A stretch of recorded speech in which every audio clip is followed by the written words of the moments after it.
Greetings, my name is Irene Pawlish. I'm working in partnership with the Wisconsin Beef Council. More and more schools are purchasing raw ground beef as part of their USDA and local food purchasing plans. We have created a resource guide with the Wisconsin Beef Council with tips and tricks for how to make the recipes. This video is to supplement that resource guide and show you some actual footage of creating the recipes in different ways and in different techniques. In this video, we are going to demonstrate how to find fat content of locally sourced raw ground beef and how to make smash burgers and meatballs using the oven. Be sure to check out our other videos covering working with raw products and using ground beef to make stir fry in a tilt skillet. When using raw ground beef in recipe development and beef purchasing requires some understanding of the type of ground beef being bought. Here a cook is looking at making smash burgers and meatballs from the same case of raw ground beef. The district purchases an 85-15 blend, which is listed as beef ground, fresh, or frozen, no more than 15% fat, and it includes the USDA Foods number 136 in the Food Buyer's Guide.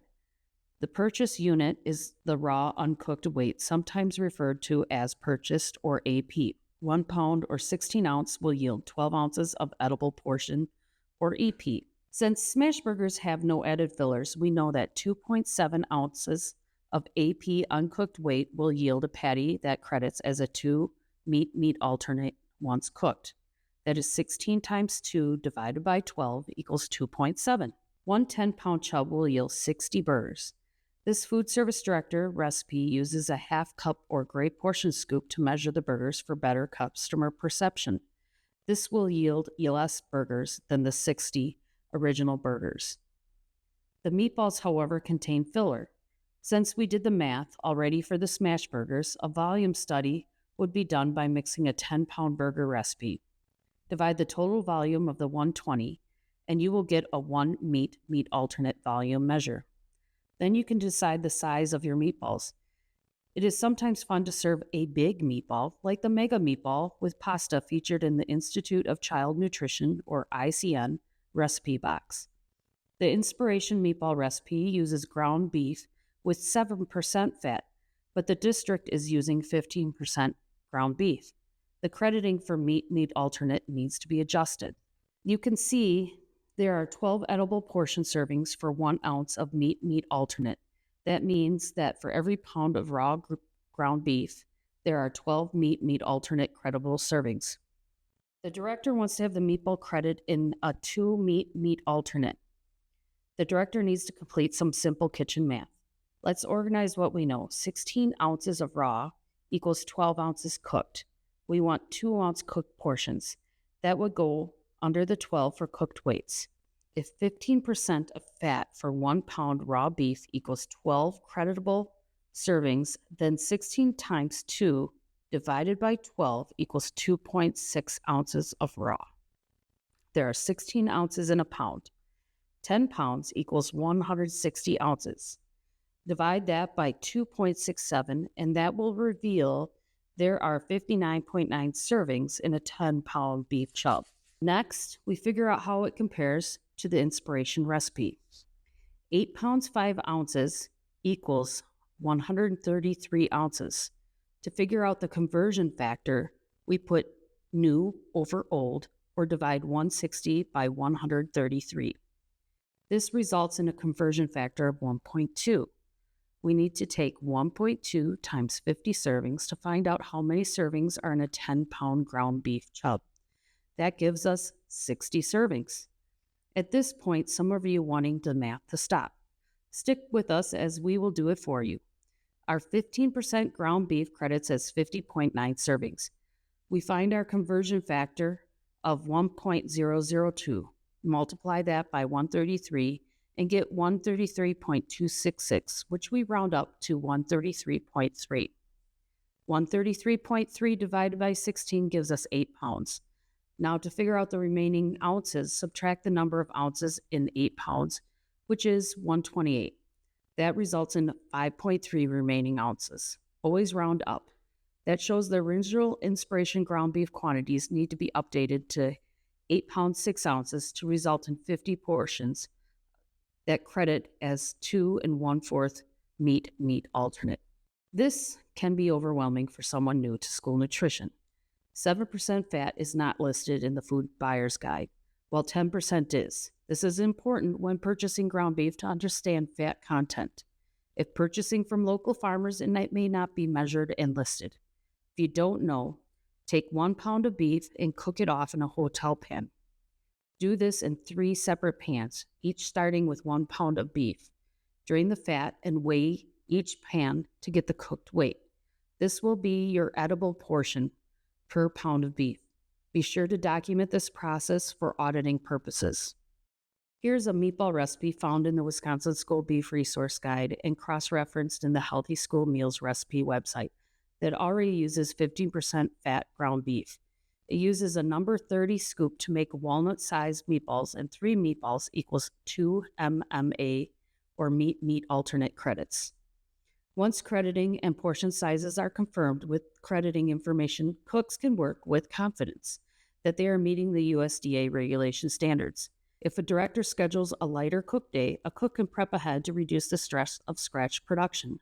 Smash burgers and meatballs start the same by defrosting the ground beef in the cooler. This district schedules raw beef production days to ensure food safety protocols are followed. They have a designated production space for raw beef production, a separate set of sanitation buckets, and their station is set up with everything they need to work quickly. A cook from a smaller district can work ahead so they are not constantly defrosting raw beef. They like to order and defrost the case of beef in 1 day to control opportunities of cross-contamination. This district adds a no-salt spice blend to the ground beef for the smash burgers to have the flavor throughout the burger. Other districts may season the surface of the beef patties after they have been shaped. They have been pre-measured dry ingredients that will be added to the beef according to the batch size. Break up beef into 1 to 2 cup chunks and put them in a mixing bowl. Sprinkle over the dry ingredients and start the mixer on low. Alternatively, you can do this by hand. Then transfer the raw beef to a hotel pans into portions that they can measure out in 15-minute increments as a best practice for keeping raw proteins out of the temperature danger zone. As some of these burgers are for future menus, they will stack them tight on a pan. Cover tightly with a bun pan bag and use a label, making sure to include the date. Then they will go into the freezer to be used within 30 days according to their kitchen food storage protocols. In addition, they are placed in designated area according to their food safety storage protocols to prevent cross-contamination. Now the cook is preparing burgers for the same day use. They place the scoops evenly spread out across the pan. Then using parchment on top, press them into patties with another sheet pan. They will be stored covered in the cooler until it is time to cook. Once it is time to cook, they will take the burgers from the cooler and cook them until the internal temperature reaches 165 degrees Fahrenheit for 15 seconds, and it is held above 135 degrees Fahrenheit for serving. Here we've done them in the oven and on the tilt skillet. Now the cook is moving into the meatballs. The mixing bowl and paddle attachment have been cleaned and cooled. Combine the ingredients as the recipe directions state. Once the product is uniform, the cook will divide it into the amounts they will be able to complete portioning in 15 minutes. Food safety does not allow raw, uncooked, time temperature sensitive products to remain above 41 degrees Fahrenheit for more than 4 hours of total production. This kitchen has established a best practice of 15 minutes because it will be held out of refrigeration for mixing, measuring, and staging for cooking. Each kitchen needs to establish its own best practices to meet the food safety standards. The meatballs are being made in one kitchen and shipped to another kitchens. The cook will roast these off and follow proper cooling procedures.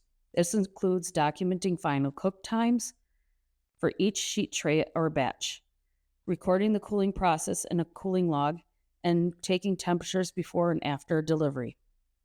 One district may portion 25 or 50 servings in the bag. Each bag needs to be properly labeled with a date. This district packs the servings according to specific servings ordered by a kitchen.